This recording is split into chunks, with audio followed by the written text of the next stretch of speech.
உங்கள் முகத்தில் முகப்பருக்களால் ஏற்பட்ட தழும்புகள் வடுக்கள் இதெல்லாம் போகவே இல்லையா அப்படின்னா இந்த சோப் நீங்கள் யூஸ் பண்ணி பாருங்கள். சீக்கிரமே உங்கள் முகத்தில் அதெல்லாம் காணாமல் போயிடும். Welcome back to my channel. இப்போ நம்ம செய்ய போகிற சோப் புதினா சோப். புதினா சோப் செய்கிறதுக்கு புதினா இலைகளை நல்லா வாஷ் பண்ணி கொஞ்சம் எடுத்து வச்சுக்கலாம். அதுக்கப்புறமா கிளிசரின் சோப் பேஸ் ஒரு 100 கிராம் தேவை. இப்போ நம்ம புதினா வாஷ் பண்ணி வச்சுருக்கிற புதினாவை நம்ம மிக்சி ஜாரில் போட்டு அரைச்சி எடுத்துக்கலாம். இப்போது அந்த அரைச்சி எடுத்ததில் தண்ணி எதுவும் ஊற்றாமல் அரைச்சிக்கோங்க. அதில் உள்ள அந்த எசன்ஸ் மட்டும் நம்ம அதிலேருந்து ஃபில்டர் பண்ணி எடுத்துக்கலாம்.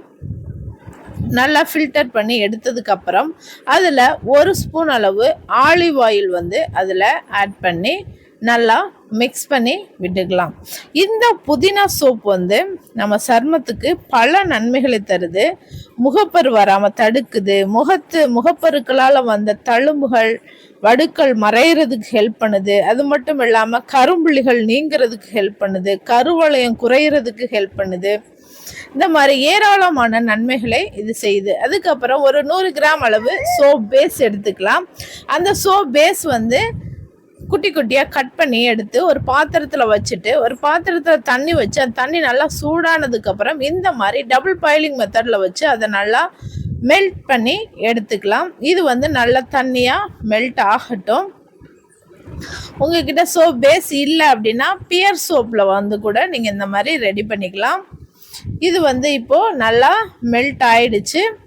மெல்ட் ஆனது உடனே நம்ம ரெடி பண்ணி வச்சுருக்கிற அந்த புதினா எசன்ஸ் வச்சுருக்கோங்க இல்லையா, அதை எடுத்து இதில் நம்ம ஊற்றிக்கலாம். ஊற்றிட்டு இதை நல்லா மிக்ஸ் பண்ணி விட்டுக்கலாம்.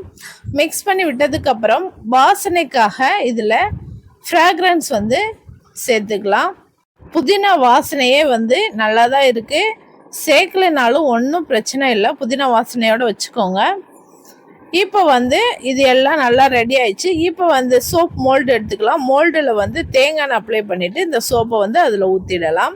உங்ககிட்ட சோப் மோல்டு இல்லை அப்படின்னா வீட்டிலே இருக்கிற சில்வர் கிண்ணம் இல்லைன்னா பிளாஸ்டிக் டீ கப் அதை எடுத்து அதில் தேங்காய் அப்ளை பண்ணிவிட்டு சோப்பு ஊற்றிக்கோங்க. இதை ஒரு 5 to 6 hour அப்படியே வச்சுடுங்க. இல்லைன்னா ஃப்ரீசரில் வைக்கிற மாதிரி இருந்தால் ஒரு 1 hour வச்சு எடுத்துக்கோங்க. நான் ஃப்ரீசரில் ஒரு 1 hour வச்சு எடுத்திருக்கேன். பாருங்கள், சோப் ரெடி ஆயிடுச்சு. இந்த சோப் நம்ம முகத்தில் உள்ள கருவளையம் போகிறதுக்கு, நம்ம முகம் நல்லா கலர் ஆகிறதுக்கு எல்லாமே ஹெல்ப் பண்ணுது. நீங்களும் இந்த சோப் ரெடி பண்ணி யூஸ் பண்ணி பாருங்கள்.